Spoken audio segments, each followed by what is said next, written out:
Hi there, Joshua here with I Cut Grass LLC. It's March the 5th, 2018, and I always consider March the 1st the start of my season or my year for the big work. Fourth year in a row, Central Indiana has gotten less than the average snowfall, so it's been a long winter. Hey, I want to talk with you today about considering adding mulch services to your list of services for your customers. Okay. And keep in mind, if you're a business owner or you're doing this on the side, you're in complete control of what you do. If you don't want to add mulch, you definitely don't have to. But what I learned over the last 10 years is that it is a phenomenal source of additional income. Okay. Especially when you learn and get it down. Because most people don't want to do it, or they don't know how to do it. Okay. Or they don't have the time to do it. So consider adding mulch to your service if you want to, or to your list of services if you want to increase your overall sales and your profit at the end of the year. Now, some guys will say, gee, Josh, I don't know how to do mulch. And that's okay. You'll learn. But what you want to do when someone calls you for a mulch job is basically you figure out the square footage, the total area of the mulch beds that you're going to mulch. And there are mulch calculators on the internet that you can use, but you find out that total square footage. And the goal is when you do a mulch application, you put down 2, maybe 3 inches of mulch. So that way, by the time you're done mulching all the beds, that's how much thickness of mulch that you have. Okay. When you have the area and you know how deep you're going to apply it, that's the information you need to do or know to put into the computer to find out how many cubic yards that you need. Okay. And then you can give somebody an estimate.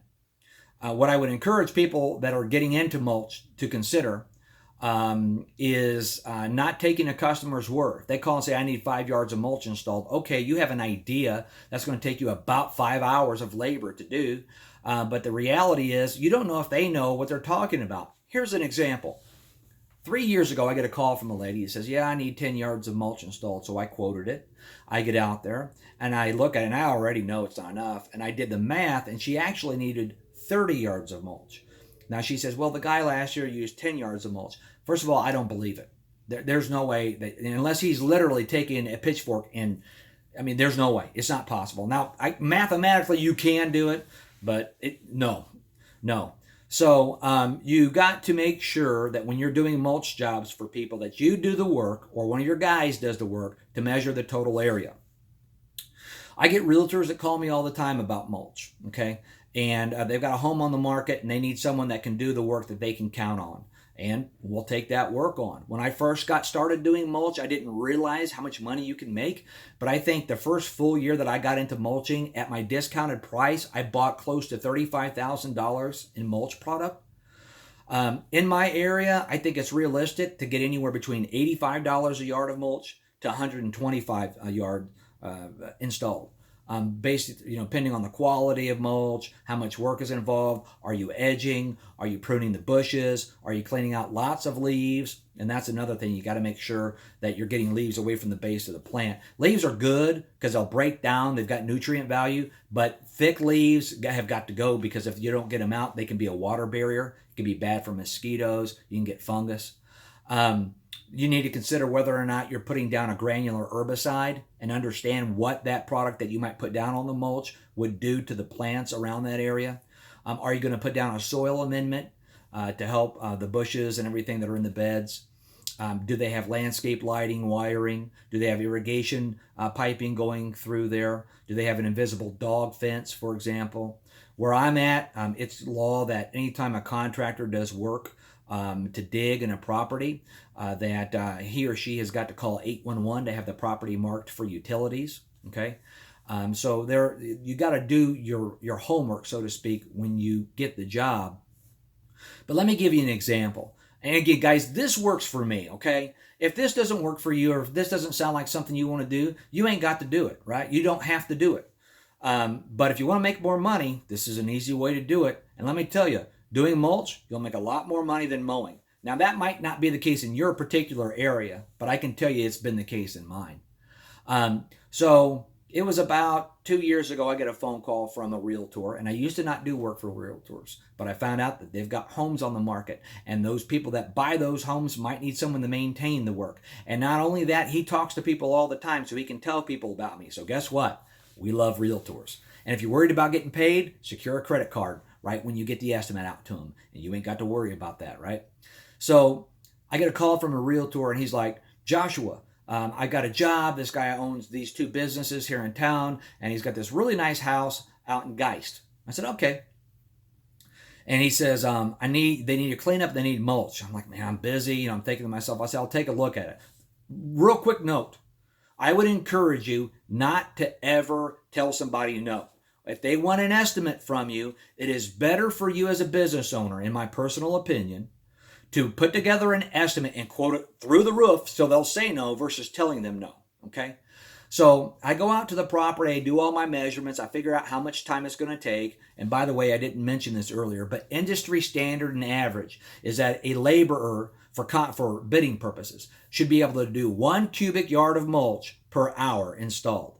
Now, that's a general rule. Obviously, if you're doing 30 yards of mulch and you've got to huff it back to the back of the property, 400 feet back, and you can only get a wheelbarrow through there, okay, you got to consider that stuff. But it's a general rule. It's a starting point, okay? So I go out and I take a look at this property. I'm like, okay, and I put together an estimate. And let's just say for this example that I quoted at $1,200. I already know I can't do it, but I owe it to the guy to give him an estimate. Get halfway home and say, okay, I'm going to bump it up $200. I don't want to do this. Get to the gas station because I decide on my way home I'm going to go to the gas station, bump it up another $150. I finally get back to my desk where I'm going to type it into QuickBooks. And I said, I don't have time, so I bump it up another $300. The end result, okay, is I was $1,000 higher on my estimate when I got to my desk and sent the email to the guy than when I was at the property. They weren't there. I was there by myself. I was just taking notes. So I punch out the email. It's gone. I don't have to deal with it anymore, right? I'm done. 20 minutes later, I get a phone call. We need you guys to take care of it. And I'm like, oh, great. Well, number one, I'm making a ridiculous amount of money. They don't have to have me do it. For whatever reason, they decided to have me do it. And they were under a little bit of pressure to get it done, but they didn't have the time. They didn't have the ability. They didn't have the interest in doing it themselves. And this was a very high dollar home. Not that that matters to me, but it's about $1 million home. And to put things into perspective, 5 years ago, I built my home for about $225,000. And I've got a very nice home, a very big home. And it's more home than I need. So these people have these properties that are just ridiculous. But anyway, so the point that I'm getting at is you can make great money doing this. Every time that somebody calls me for mowing, I look, and if they have beds, mulch beds, I put together a mulch bed or a mulch install estimate for them. And I save it in my computer. That way, if they don't even respond to me, if they don't ask me this year, some year down the road, I'll have it to refer to when they call me, because that happens, okay? And so I've got an estimate together, plus I know how much square footage, and then I can find out if they made any changes over the time since I quoted it, and look at the property and double check everything.